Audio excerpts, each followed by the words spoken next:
ఇంకా నారద మహర్షి ధర్మరాజుతో ఈ విధంగా అంటున్నాడు.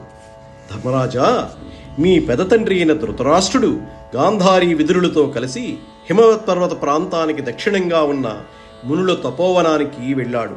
అక్కడ పూర్వం సప్తమహర్షుల సంతోషం కోసం ఆకాశగంగ 7 పాయలుగా ప్రవహించింది.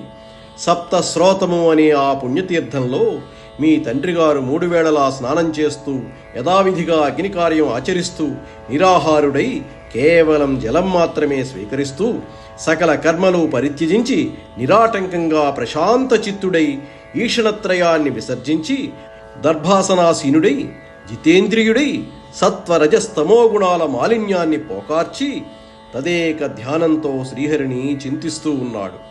ఈ విధంగా ఆయన తన మనస్సును అహంకారానికి ఆలవాలమైన స్థూల దేహం నుంచి సమైక్యం చేశాడు. అట్టి విజ్ఞానాత్మకమైన బుద్ధిని విషయాల నుంచి బుద్ధి యందు మళ్లించి ఆత్మయందు సంలగ్నం చేశాడు. అట్టి ఆత్మను మహాకాశంలో ఘటాకాశానికి కలిపినట్టు సమస్త జగత్తుకు ఆధారభూతుడైన పరమాత్మలో సంలీనం చేశాడు.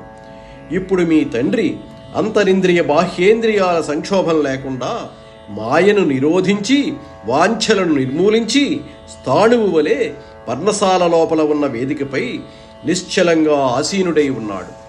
ఓ రాజా, మీ తండ్రి ధృతరాష్ట్రుడు నేటికి 5వ నాడు యోగాగ్నిలో దేహత్యాగం చేయటానికి సంసిద్ధుడై ఉన్నాడు. ఆ విధంగా ఆయన యోగాగ్నిలో దగ్ధం కావటం చూసి మహాపతివ్రత అయిన గాంధారి నిస్సంకోచంగా తన ప్రాణేశ్వరునితో పాటు ఆ పావక జ్వాలల్లో పడి భస్మమైపోతుంది. అప్పుడు ఆ మహారాజ దంపతుల ఆత్మత్యాగానికి ఆశ్చర్యచకితుడైన విదురుడు సంతోష సంతాపాలు పెనుగొన్న హృదయంతో పుణ్యతీర్థాలకు వెళ్ళిపోతాడు. ఈ విధంగా విదుర గాంధారి ధృతరాష్ట్రుల వృత్తాంతాన్ని ధర్మరాజుకు సంపూర్ణంగా వివరించిన నారదుడు తుంబురునితో కూడా స్వర్గలోకానికి సాగిపోయాడు.